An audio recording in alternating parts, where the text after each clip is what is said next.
Hey, this is Stephen Warley, and today I'm going to have a productive conversation with Mike Vardy.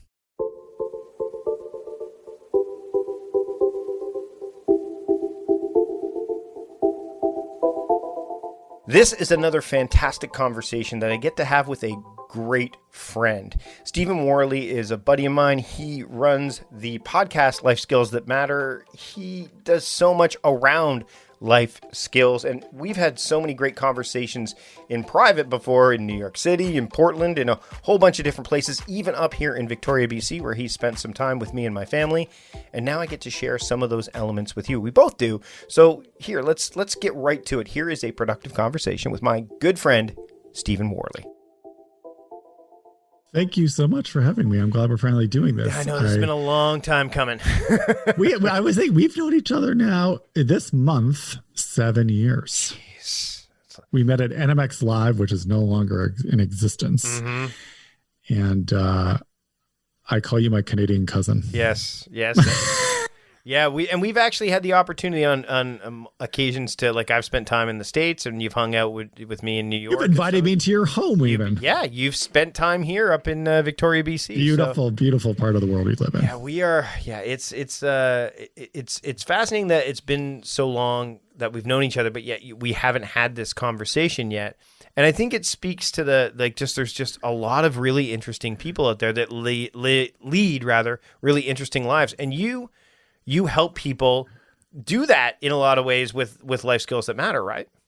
Yeah. I mean, I'm all about, as people get to know me, I feel like kind of my unintended brand or voice is I'm very unconventional about any number of things. I like to question everything. I just like to know why for myself. And I want to encourage other people to know why for themselves.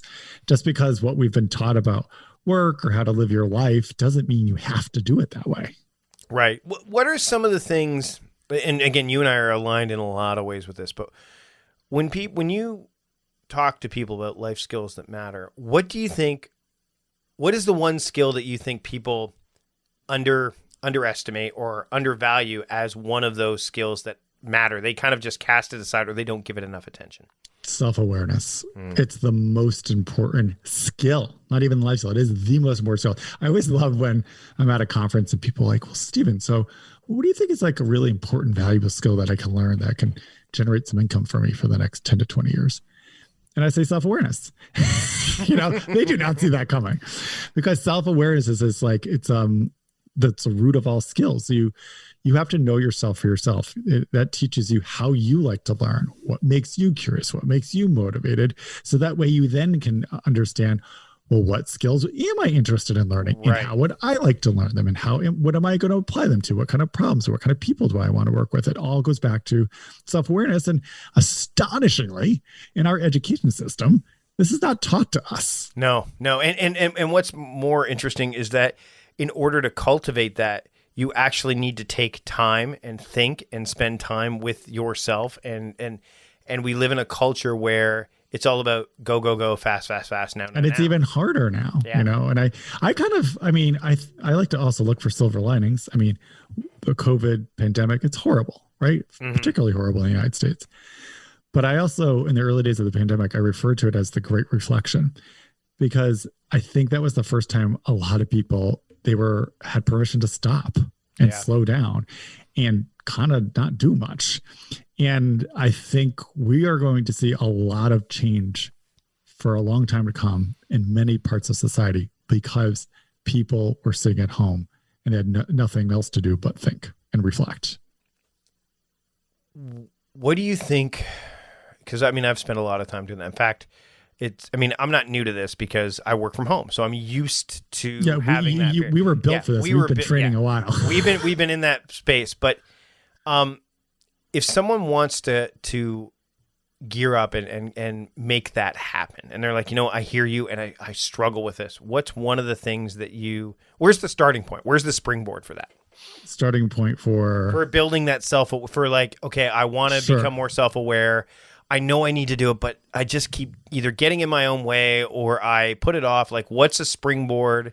When I talk to people about breaking down projects and they're like, yeah, I know, I keep doing it. And then I break it down to a simple story of when you teach your kid to do laundry, I mean, you can't just say go do laundry. You have to break it down into the 18 or some odd steps that are there. So same thing with like they know self-awareness exists. They've heard this from you and probably in other areas as well, but they've kind of cast it aside. What's the starting point so they can bring it to the forefront? And it's a big topic. I think it might be helpful if I could just share my definition of how I view self-awareness. Sure. Another way I look at self-awareness, it's self-observation. I think sometimes people confuse it with self-judgment. The difference is that right now you could hang over yourself and watch yourself do this interview, right? And after the interview is done, you can then report back to yourself to say like, oh, you did this and you did this and you did this, and these were the outcomes. And you can say, did you like those outcomes or not? And if you didn't, what would you change? Or if you're cool with them, how would you keep doing them? So the idea here is not to say that your actions are good or bad, or they're productive or unproductive. It's just to slow down, observe like a scientist, no emotion, no judgment, and to say, hey, you just had this habit. You did this action. Did you like the result or not? And so the first step is really having a mantra of stopping the need for asking for permission. We do this way more than we realize. We are hardwired to do it as humans. We are chronically seeking acceptance because that was a very useful survival tactic long ago. We didn't want to get kicked out of our tribes. Our lives depended on it. But in our society now, it's much less useful. And we actually live in a marketing system that takes advantage of that weakness. So it is really important to first stop and say, hold on a second. I think a lot of times another way, a subtle way that we ask for permission is not even asking somebody what to do, but is this what I'm supposed to do? Is this the right way? That is a form of asking for permission. These are standards in society. So what I want people to do, even in the beginning of the day, in the morning, to say like, I'm just going to be aware of how often I ask for permission. And one way I'm going to do that is say, hold on a second, I'm about to do something. Is this how I feel? Do I really want to do this or not? Or I'm just doing it because I feel obligated or I don't want to disappoint somebody else. I think that's a good first step. Okay, so let's talk about the reflection piece, because I know that one of the reasons that we're doing a series of shows right now. If you're listening to this as it comes out, this is like the Big Ready week leading up to the Big Ready. And I know you're presenting at the Big Ready 2021. I'm very excited. You're hosting a workshop. There's 4 workshops, and I'm really excited that you're part of it, especially because your workshop, I want you to, I'm going to tell people right now that your workshop kicks off, is the first workshop of the event. But based on your topic, some people might go, well, shouldn't it be the last one? So can you touch on a little bit about the idea of and also I want to say, like, at the end of the day, I'm somebody who's helping others start their own business as a solopreneur, creating work that works for them. And I always tell people, and then people are like, well, what's with the life skills stuff, Stephen? And like, I tell people, like, when you're a solopreneur, you are the nexus of your business. You are the primary resource and you're its biggest obstacle. So the starting point for a solopreneur business is you got to manage yourself. In order to learn how to manage yourself, you got to start getting real self-aware. Right. You got to get honest with yourself. That's what I love about working for myself. I call it one of the most elaborate self-development disciplines ever devised. You just don't have time to kid yourself because it's going to cost you money. It's going to waste your time and drain your energy.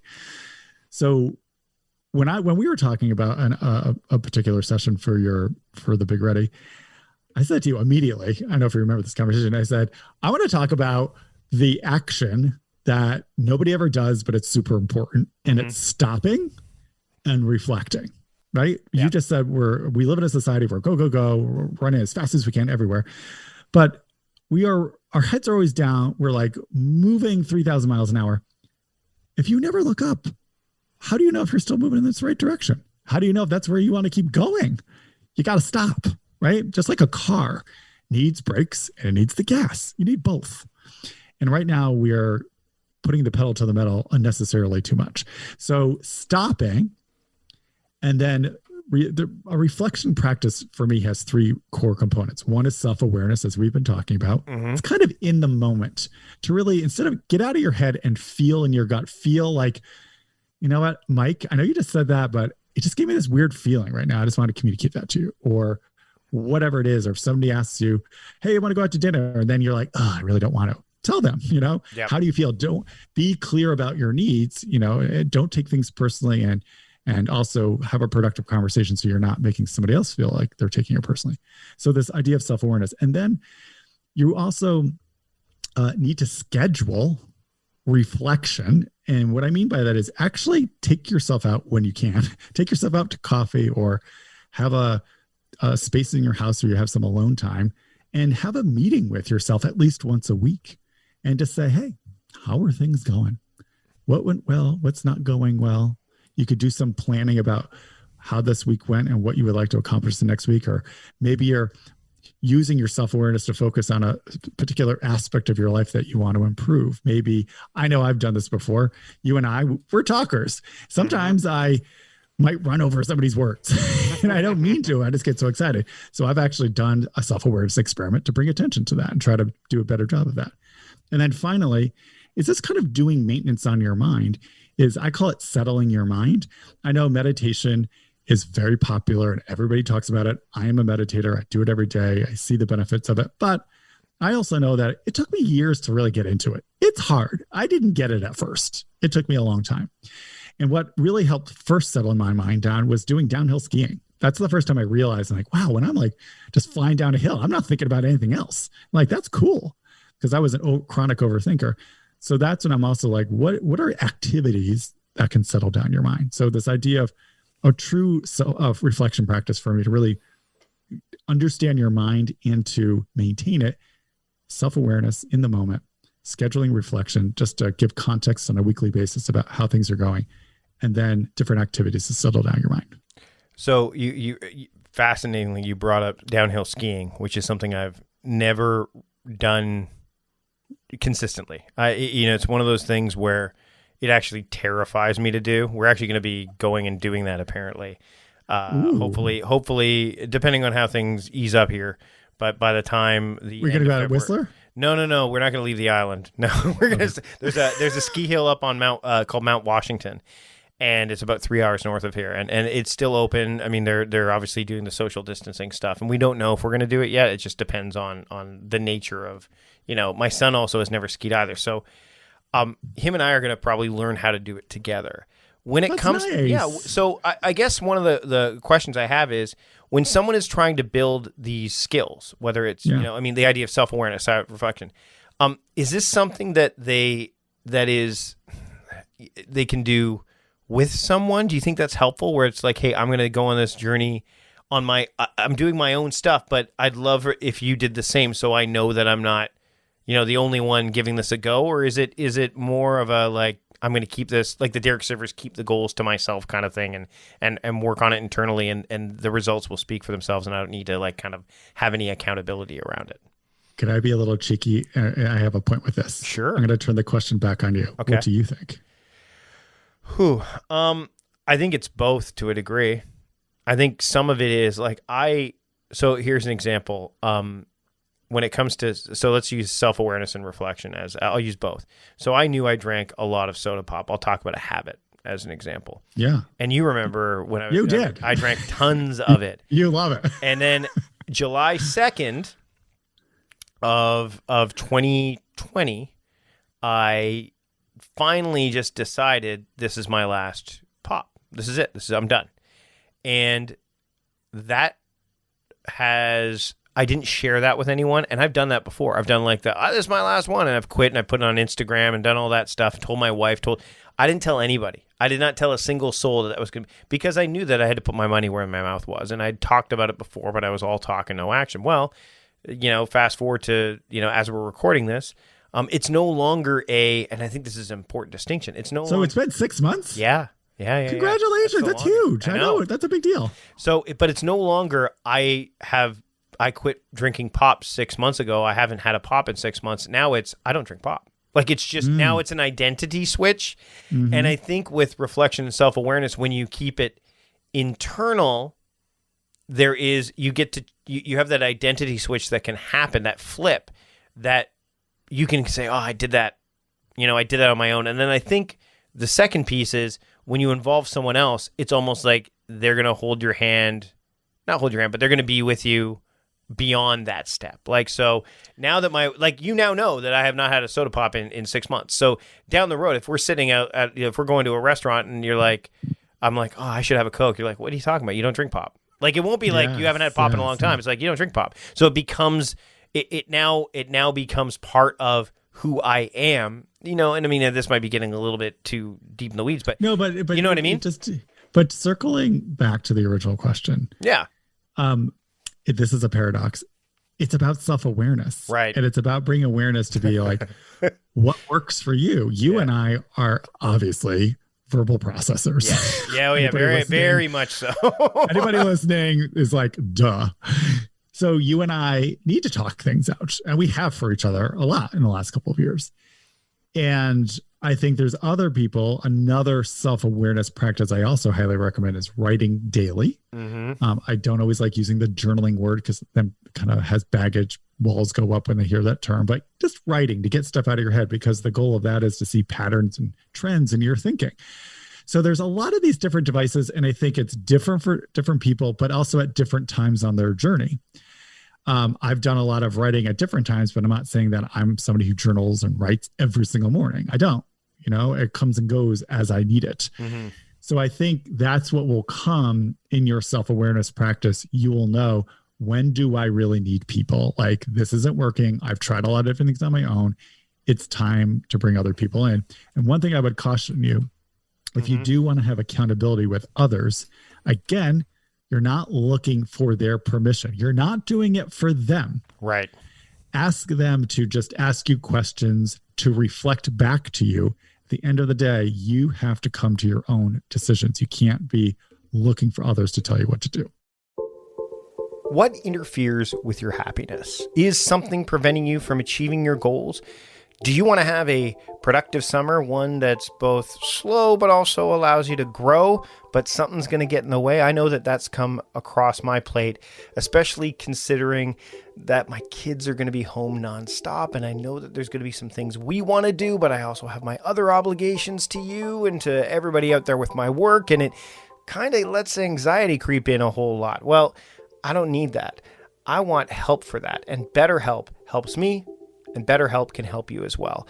BetterHelp will assess your needs and match you with your own licensed professional therapist. You'll connect in a safe and private online environment. It's incredibly convenient, and you can start communicating in under 48 hours. You can send a message to your counselor anytime, and you'll get timely and thoughtful responses. Plus, you can schedule weekly video or phone sessions, and you can do this all without ever having to sit in an uncomfortable waiting room. BetterHelp is not a crisis line. It's not self-help. It is professional counseling done securely online, and the service is available for clients worldwide. I'm in Canada, and I'm using BetterHelp. And you can find the particular expertise you need online, so you don't need to limit yourself to the counselors that are located near you. And what's amazing is that BetterHelp has licensed professional counselors who are specialized in a wide variety of fields. Anxiety, which I mentioned off the top, self-esteem, family conflicts, sleeping, relationships, and many more. BetterHelp is convenient. BetterHelp is professional. BetterHelp is affordable. BetterHelp is something that you really should check out. I want you to start living a happier life today. And as a listener of the Productivityist podcast, you'll get 10% off your first month by visiting our sponsor at BetterHelp.com/timecrafting. Again, that's BetterHelp, HELP.com/timecrafting to get that 10% discount off your first month today. Check out BetterHelp.com/timecrafting now. I've been putting a new drink through the paces since I've given up soda pop, and I'm really trying to cut back on things like caffeine through coffee and even tea. Well, that's where I found Sovereignty. You see, Sovereignty creates game-changing supplements to take your workouts to the next level, make your endless to-do list feel like a cakewalk, and falling asleep and staying asleep easier than counting sheep. Feel unmotivated or lacking focus? Have the best day every day with Purpose Plus. It's a blend of CBD, CBG, which is a mood-enhancing hemp-derived ingredient, 7 clinically studied ingredients with the world's best adaptogens to deliver results you can feel almost immediately. This supplement empowers and supports your mind and body to feel better, be better, and achieve new levels of productivity. Can't sleep? Discover true recovery with Dream Plus. It relaxes and calms the mind and body while helping you fall asleep and stay asleep longer. Dream Plus also contains 5 clinically studied ingredients, CBD/CBN, and adaptogens to heal your body from the day while you sleep. Not happy with your results? They offer a money-back guarantee on your first purchase within the first 30 days of your purchase. Use code TIMECRAFTING to get 20% off your purchase. Go to sovereignty.co and enter that code TIMECRAFTING to get 20% off your purchase. I'm a fan of Sovereignty. I encourage you to check it out. Again, go to sovereignty.co and use the code TIMECRAFTING to get 20% off your purchase today. If you've been listening to the podcast for quite some time, you know how much of a fan I am of Text Expander. And with my team on board with me and us working in tandem, trying to deliver the products and services that only we can do here, I'm able to supercharge my team with the power of Text Expander. And you can do the same for yours. See, your team can do more with the same resources. Less repetition, fewer errors, and greater consistency will have your team feeling like they've hopped off of a bicycle and into a Ferrari. You can keep your team consistent, accurate, and current with Text Expander. You can share your text and images with the whole staff to keep them on track. Everyone will share the same message and give the same answers to all customer questions. You'll be able to work smarter and faster, both as an individual and as a team. And you can use Text Expander's powerful shortcuts and abbreviations to streamline and speed up everything that you type. I've created a number of powerful snippets to save me time. You can do the same. And that way, all you type is a short abbreviation, and then Text Expander does the rest of the typing for you. You'll be able to keep your whole team communicating efficiently and with consistent languages. And one of the best things about Text Expander, especially when you work on it with your team, is you can share your snippets of messaging, signatures, and descriptions with everyone who works on projects with you. Text Expander is available on a wide variety of platforms: Mac, Windows, Chrome, iPhone, iPad, and listeners of the Productivityist podcast get 20% off their first year. All you need to do is visit textexpander.com/podcast to learn more about Text Expander and get that 20% off discount. So visit textexpander.com/podcast to get 20% off your first year today. How do you start up when the world is upside down? Sit Down Startup is a new weekly podcast from Zendesk. The Startups team brings together entrepreneurs, founders, and CEOs to discuss the latest business challenges and how to put customer experience at the heart of success. Hear from people that understand unpredictability in a coffee shop style conversation. Catch weekly fresh new episodes on Apple, Google, and Spotify. What are some of the other reflection, so meditation? Let's talk about meditation for a second. You talk about activities. You talked about skiing. I like to go for a run or a walk. I love walking. Yeah, I think those things are amazing. Because that's the other thing. I think there's two things back to, oddly, in our modern society, our body is designed to move and we're not moving enough. Right. And that is something where especially if you're feeling stuck, you're bringing this is another nice awareness thing. If you're feeling stuck, and a lot of times you're like, I just try to plow through it, right? I'm sure you've done this. It's an hour has gone by. You're just down this rabbit hole of I got to figure this out. Personally, what I do now, I've done that to myself way too often. I'm like, I know it's a waste of energy and time. So I can feel it coming on and I give myself 15, 20 minutes. And if I'm not coming out with a solution, I say, okay, I'm not going to get frustrated with this. I'm going to send this to my back office brain. And I've learned about the magic of other parts of my brain working while I sleep at night. And the next morning, it's like magic. I get an idea, a lead about how to get deeper, how to overcome that problem. But even in the moment I'm feeling really frustrated and stuck, I get up, I stand up, I walk around my living space or I walk outside. We need to move our bodies so much more than we do. But at the same time, we also need to settle our minds down too. We need to, even if you're never done meditation, I think a good first step for meditation is, can you just sit quietly with no stimulation, close your eyes and just try to do that just for as long as you can, or at least 5 minutes. And I think that's a step because people don't even know what that feels like anymore. No. Which is sad. Yeah, they don't. And I remember I've done a few of my presentations where I will ask people to sit for 60 seconds. I'll say a minute. And do nothing. And we get at about the 35-second mark, and people are fidgeting. They're and what I do sometimes, and I can't do this, it's better to do this in front of a live audience, obviously, like on stage, is I will actually shift I sit down and I shift my weight, I shift, and people think I'm getting up and I'm ready to talk, and I'm just shifting. And I don't actually, and they're like, oh, wait, no, there's nothing. And it's just like, how did that feel? And a minute of nothing feels like forever to a lot of people. I remember doing that. We did it at San Diego, Think Better, Live Better. Yeah, I think I did it there. Remember, I did that there, and people were like, originally there was quiet, and then there's like a little bit of titters, and you can hear stuff like that. And that's you're right. I sat down. Remember, I sat down, and then I looked like I was getting up, and I just shifted. People are like, "Oh, he's ready to start." I mean, we're so addicted to engaging and interacting and responding. That's why I wanted to do a session on stopping. Yeah, well, and that's I think that every time I talk about productivity and time management, like all of the best solutions, whether it's deciding what to put into a routine, whether it's trying to figure out what to do next, whether it's trying to figure out like, okay, should I theme my time? What mode? How should I operate? It all involves slowing down. So and stopping. And when people talk about like hacking life, which, I mean, you and I have had this conversation before privately, where I'm like not a huge fan of life hacks unless they're intentional. And the term hack itself means to cut without care. So, I mean, for people if the only way life hacks work is if you use them on the things that aren't as critical, like, so the things that you can get quick wins out of, but then you have to use that bandwidth that you've gained to do exactly what you're talking about. I'm with you. I'm a big believer in habits over hacks. And sometimes I'll even say, like, you know what, sometimes, shortcuts are okay. Our brain craves the easy way out. It just does. It wants to conserve our limited energy. It's looking out for our best interest.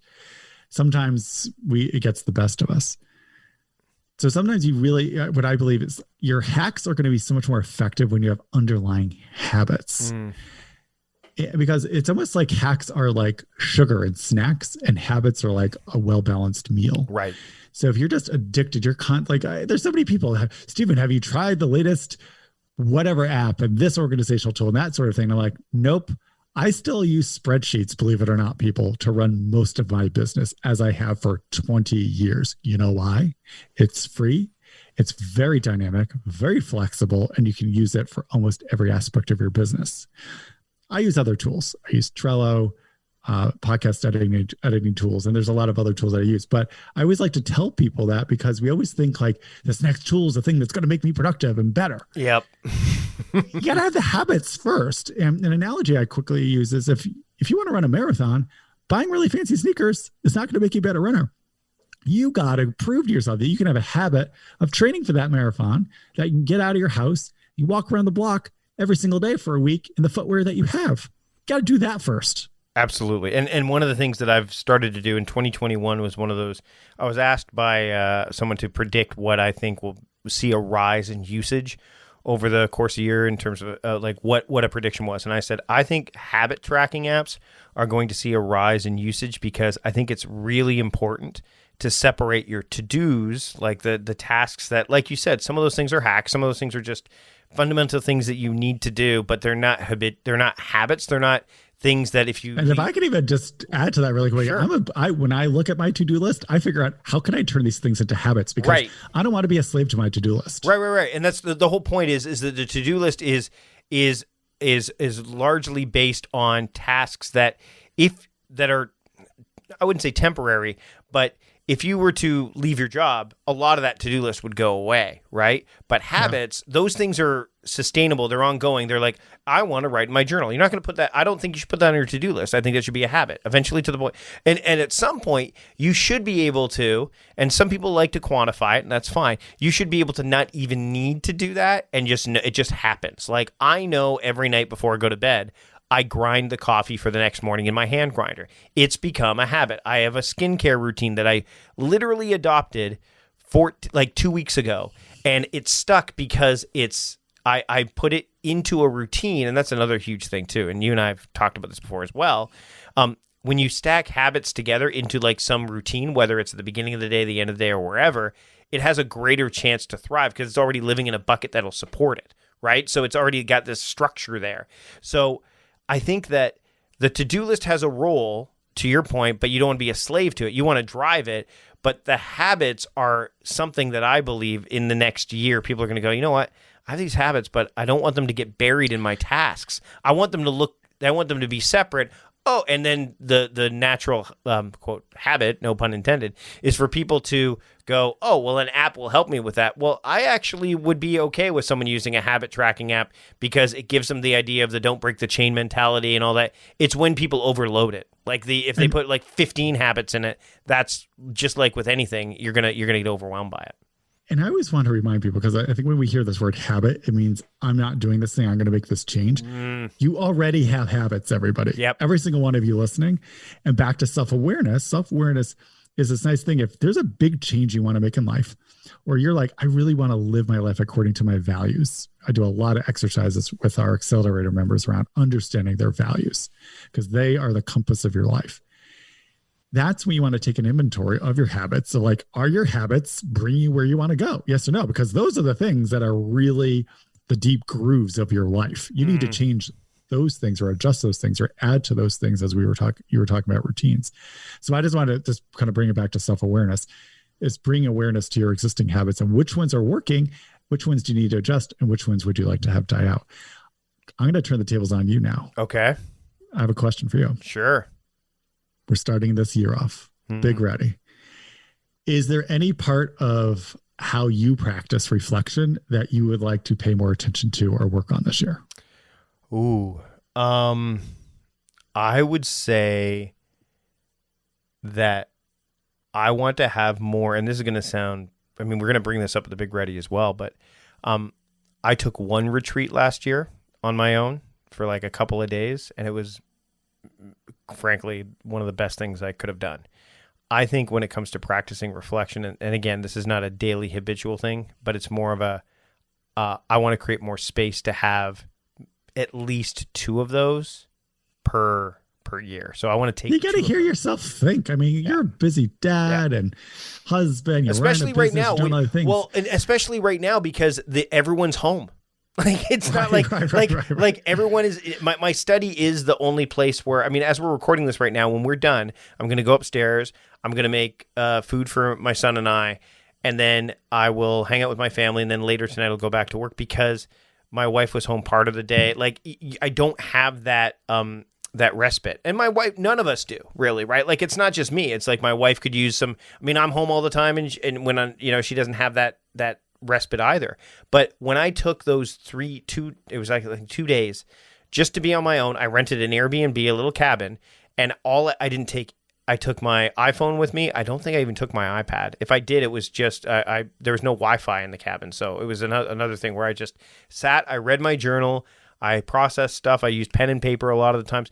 It was some of the most, because you're sitting with yourself. And when you sit with yourself, you can't help but the self-awareness rises to the fore because there's nothing else, like there's no other. And it's uncomfortable too. It's very get ready uncomfortable. for it. It's very, like there were points where I was like, I should go out for dinner. I'm like, no, I purposely packed like food because there's a fridge here. So no, you're not going to go out for dinner. You're going to eat the food you brought. And again, the nice thing about it is we rented this place. The benefits of having a budget, we spent the budget. Like we said, this is how much we can spend on the retreat. We blew the budget on the food and the venue. So therefore, there was no like, Mike, you're going to a restaurant for a nice dinner. The restaurant actually for the nice dinner was the reward at the end for going through the retreat process. So to me, I think that's something that I would like to do more of in this year and in the years to come is since I start my year in September, I'd like to take another, I'd probably going to take another one, I would say probably in April. And then I will do it again in, hopefully again around the September time so I can really get my year straight. All right, productivity listeners, from time to time in this year, I'm going to ask you to ping Mike Vardy on your social media to see if he has planned his next retreat. But you just was resonating this idea too, when you get to that space and there's stillness and everything, there is almost like it's like it's almost like overcoming addiction. It's like withdrawal because we're so used to be doing and on it, active. Yep.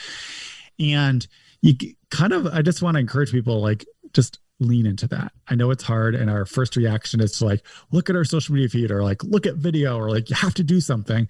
And that's where I really, really encourage you to like sit quietly as best you can. You'll get through it, but I believe we're all addicted to something now, unfortunately. And we just have a lot of socially acceptable addictions, but we all have them and we all need to really deal with them. Stephen, this has been great. I know you and I could talk for a long time, and I'm really happy that you're Us never. Yeah, exactly. I'm super stoked that you're going to be speaking at the Big Ready this year. Thank you for the opportunity. Earlier when you were listening to the show, you probably heard the ad for the Big Ready. You know, you can go to thebigready.com to buy tickets. Stephen, where can people keep up with you and your work when you're not hanging out with me talking about self-awareness and preparing for an appearance at the Big Ready? Well, if you have been thinking about wanting to work for yourself as a solopreneur, but you're just not quite sure how to get started or where to get started, head on over to lifeskillsthatmatter.com/get started. Stephen, thanks again for joining me today. This has been a long time coming here on the Productivityist podcast. Thank you so much. I loved this conversation. I told you. Big thanks to Stephen for joining me on the program. You can find out everything that we talked about, relevant links, all that stuff at productivityist.com/podcast 387, or whatever podcast app you're using. The show notes are right there. Now, if you're not a subscriber, but you're using a podcast app right now, hit the subscribe button. Spotify, Apple Podcasts, Overcast, Google Podcasts, Stitcher.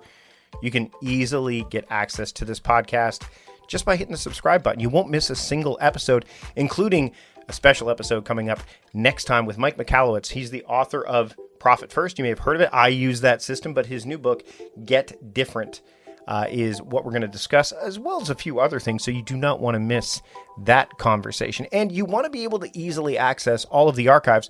As a subscriber, it's just far easier to make that happen. So what are you waiting for? Hit that subscribe button today. And if you feel so inclined, leave a rating and review in Apple Podcasts or wherever you're listening to this podcast. That's it for this time around. It's me, Mike Vardy, the host of A Productive Conversation with Mike Vardy, reminding you to stop doing productive and start being productive. I'll see you later.